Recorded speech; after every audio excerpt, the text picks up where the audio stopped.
Lindsay Theory for Fox Sports SCPlaybook.com, bringing you the Playbook Rewind.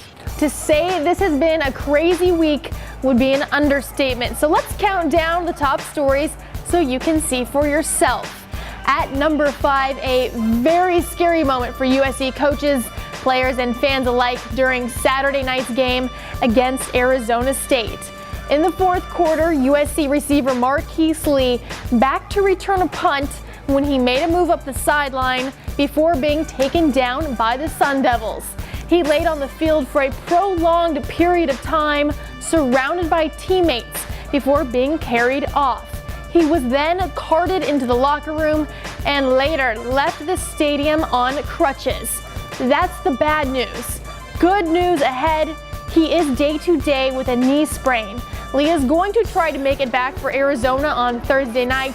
We'll see if he is able to pull off another miracle there. At number 4, and who could have seen this coming a week ago? The key to happiness at USC right now, it's all about cookies.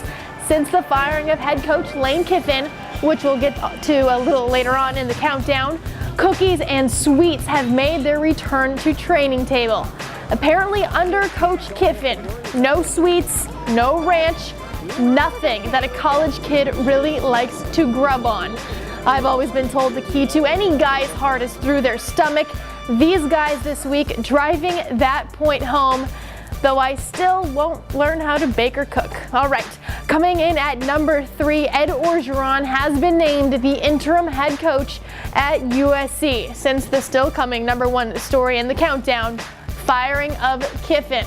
Orgeron had his chance as the head guy at Ole Miss, but he didn't fare so well. He was fired from the Rebels in 2007 after 3 seasons and a 10-25 mark.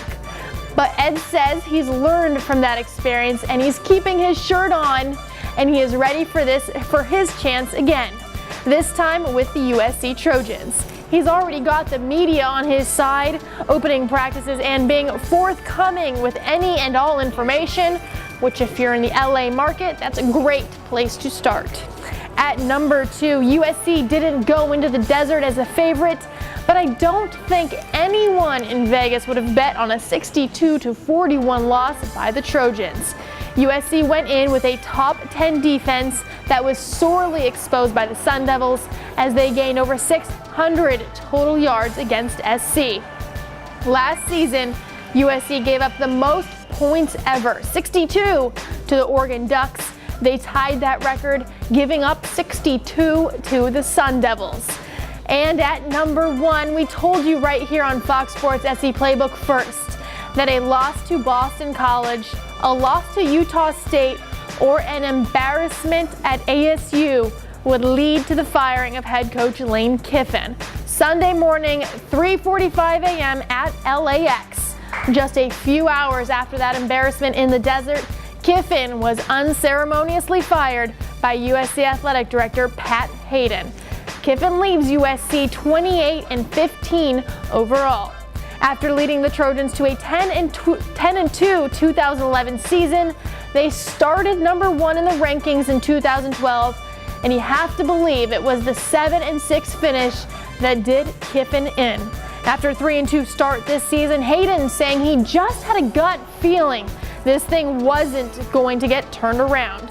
So Kiffin is gone, Orgeron is the guy, and I can't say I found any USC player who doesn't feel relieved and re-energized about the situation moving forward. That will do it for this week. Be sure to keep it on Fox Sports SC Playbook for all the latest on the Trojans.